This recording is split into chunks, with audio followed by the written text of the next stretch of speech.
Hello, I'm Shelby Williams with Plano City Council. When the Constitutional Convention in Philadelphia had convened, Ben Franklin is purported to have been approached by a woman who said, "Dr. Franklin, what have you given us? A republic or a monarchy?" Ben Franklin is purported to have replied, "A republic, if you can keep it." We saw that in action tonight in the Plano City Council as we took up a very important matter.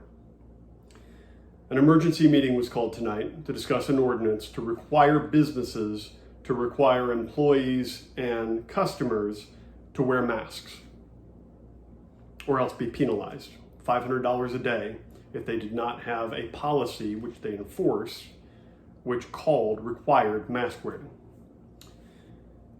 Now, the question tonight should not have been whether masks help. Overwhelmingly, they do. Sometimes they don't. We've seen deaths from hypoxia from people wearing masks while exercising. Obviously, not everybody gets how to properly go about it, but on the whole, they help a lot more than they hurt. However, this is a fundamental question of what is the role of government. The chat on Zoom was contentious beyond belief. There were people spamming. They just copy and pasted their thought and they just hit enter over and over again. There were people decrying that we were sacrificing our citizens if we didn't pass such an ordinance. And I said this on the virtual dais because we were on Zoom. I want everybody to understand, think back to mid-March, early March. This was declared a pandemic on March 11th. Remember the terms slow the spread, flatten the curve? The only ostensible reason for shutting anything down in the first place was to avoid overwhelming our hospital systems. We never came close. In Plano or in Collin County, our citizens and our businesses, to the extent to which they were allowed, stepped up. Many of them got very creative. They're not going to stay in business if they don't meet the concerns of their customers.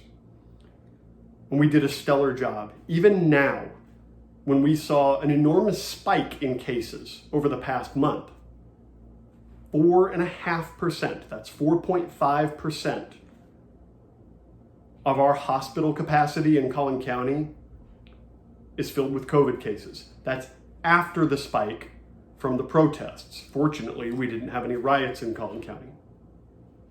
But you get thousands of people jammed shoulder to shoulder, many without masks, you're going to get an uptick in cases. And yet, since the beginning in Collin County, only 1.4% of all confirmed cases have resulted in death. Now that's horrible. I don't want anybody to die from this. But compared to other places, that's a phenomenal outcome. Much better than the alternative. And don't be mistaken, the alternative is not zero. If you think we can achieve zero hospitalizations and zero deaths by requiring masks or shutting down businesses or taking any number of measures, as I said in the meeting, that is the height of hubris. If we think we can actually achieve that just by mandate, just by fiat, other people have pointed out, rightly, that the virus doesn't care about politics. It doesn't care about a number of factors. It just goes where it spreads. We cannot stop that. We were never going to stop that. What we need to do is protect the most vulnerable, the elderly and those with comorbidities, serious underlying conditions. We need to protect them as much as we are able. We need to develop herd immunity. Now, apparently there's a lot of misunderstanding about what this means. It means that if you've had it and you've developed antibodies, even if you get reinfected later, chances are you're not going to be nearly as bad off, and hence you are not going to be as communicable. You are not going to be a host that is going to transmit the virus as readily as when you first contract it, and it's novel, as it is for most people right now. We're not going to get a vaccine anytime soon. And by soon, I mean within the next 6 to 9 months. Not a reliable vaccine. Just because of the process. If you think there's risk in rushing through a test, then just wait till you try rushing through a vaccine that could have potentially catastrophic consequences without proper testing. So where does that leave us? It leaves us with a true policy decision. I saw somebody decrying that I was even quoting statistics at all. Well, if you're going to make policy decisions and you don't use logic and reason and actual numbers and statistics and facts, and if you just go with blind feelings, you're doing it wrong and you're going to cause a lot of damage. So what kind of damage are we talking about? Yes, regrettably, people are dying. People are getting ill. People are suffering the effects even when they don't die. So what is our job? Is our job to make sure people don't get hospitalized, make sure people don't die, make sure people don't get sick? Because we tried that by shutting down the global economy, and it was disastrous. Our unemployment almost reached the peak unemployment of the Great Depression, the Great Depression. And as I said in the meeting, the pivotal role of government is to secure our rights and our liberties, not to secure our health. We should absolutely promote good health practices. The CDC has made recommendations. I see how little they're understood because I still see people driving around in their car with the windows up wearing masks all by themselves. Okay? COVID-19 is not floating through the air like smog. It's passed primarily by droplets, not small water droplets, but droplets, which are microscopic. Masks absolutely help prevent the spread of droplets. But is it our job to mandate?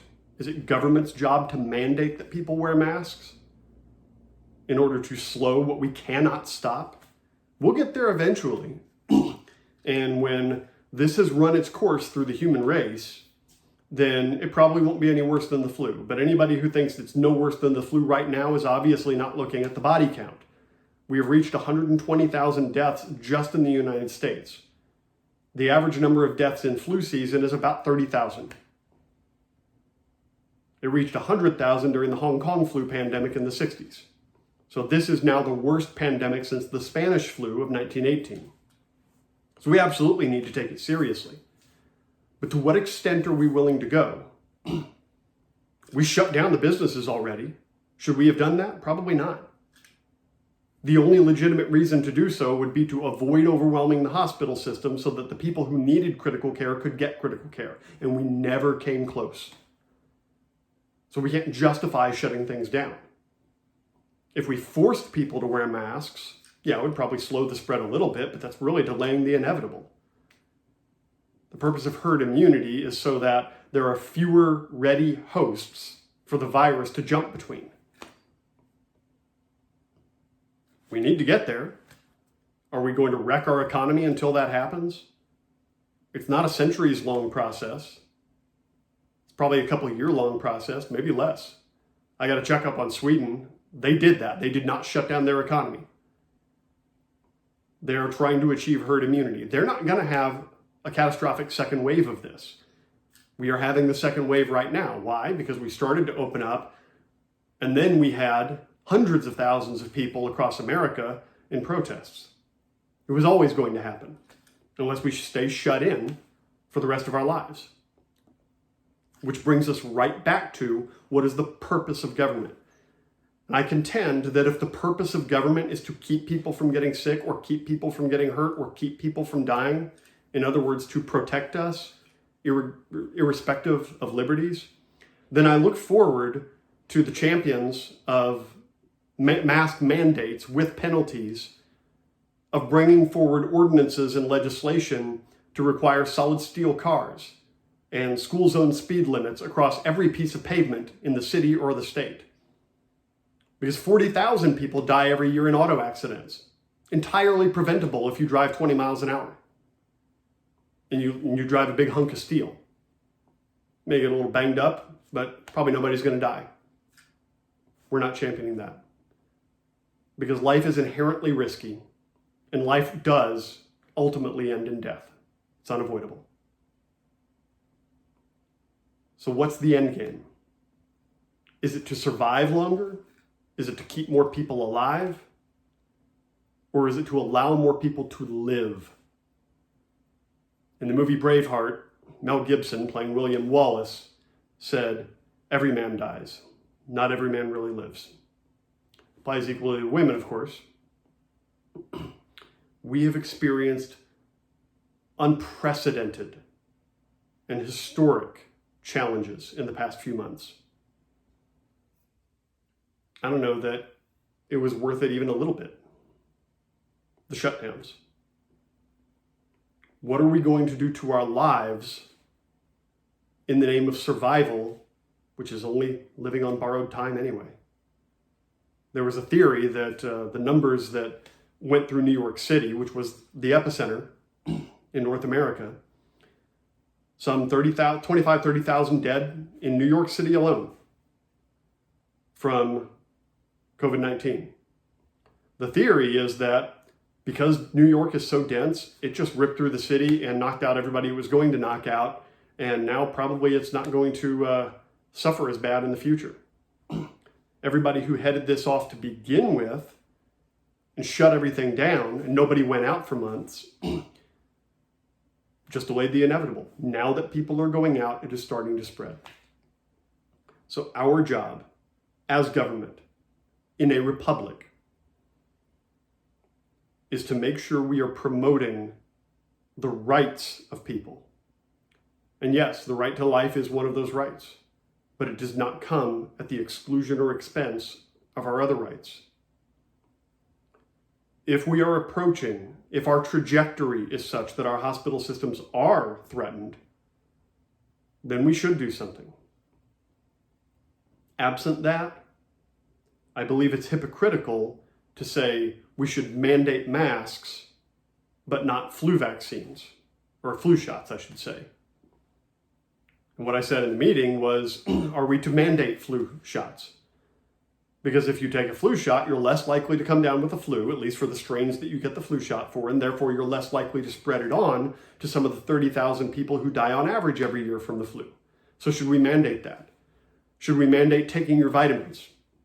Because it enhances your immune system to make you less likely to get the flu and spread it on to the 30,000 people who would die every year.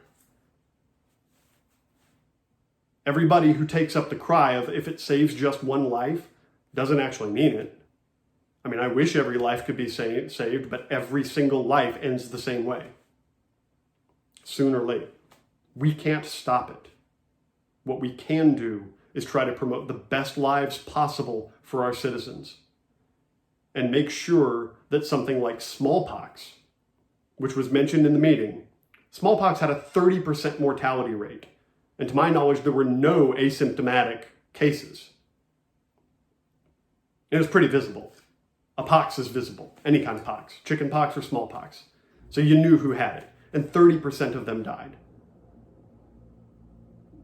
That is something that merits immediate action.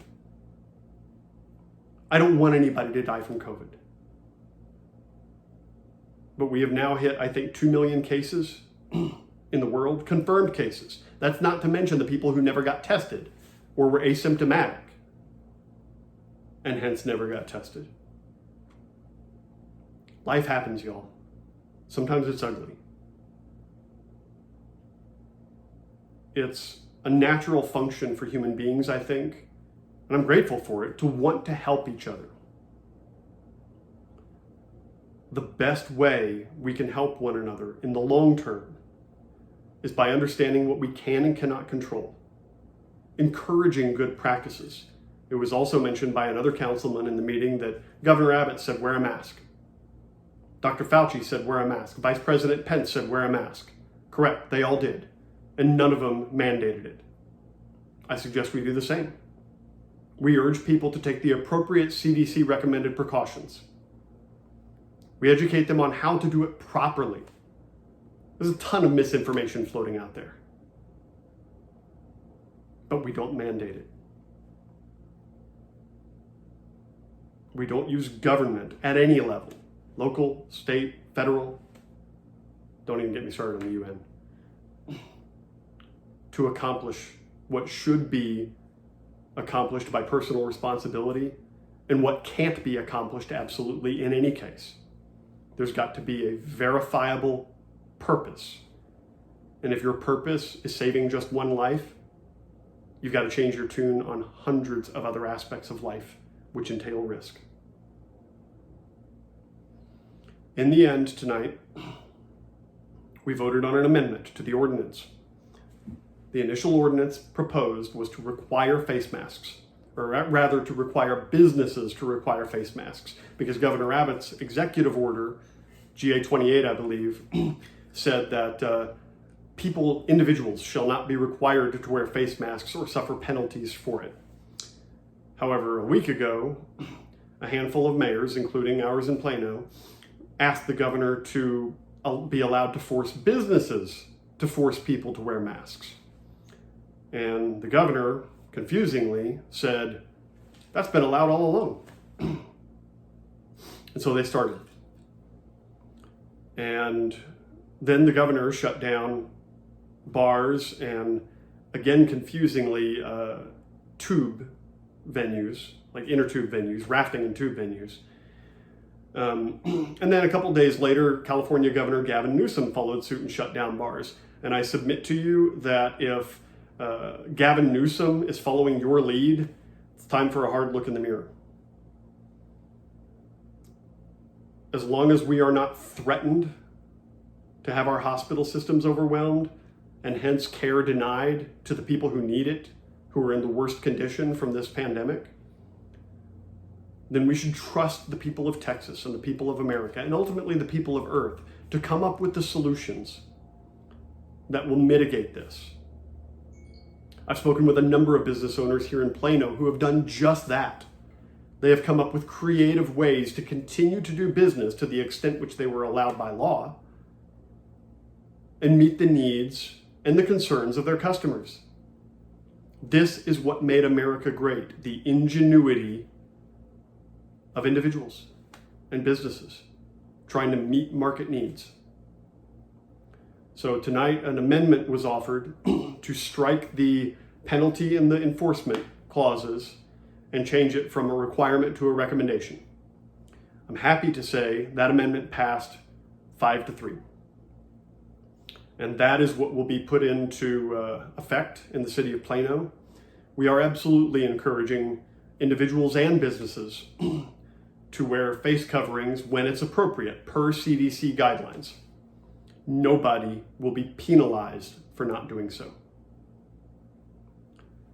A lot of people tuned in tonight. We reached the 500 person Zoom limit in the early to mid-afternoon. And the rest of the people just had to watch on Plano TV. This is what a republic looks like. This is what citizen engagement looks like. I wish it were more amicable. I wish there weren't as much spamming or demagoguery, but get engaged. If we weren't engaged, if you weren't engaged, what you spoke to me about tonight wouldn't have happened. We would have passed an ordinance just like Clay Jenkins did in Dallas County.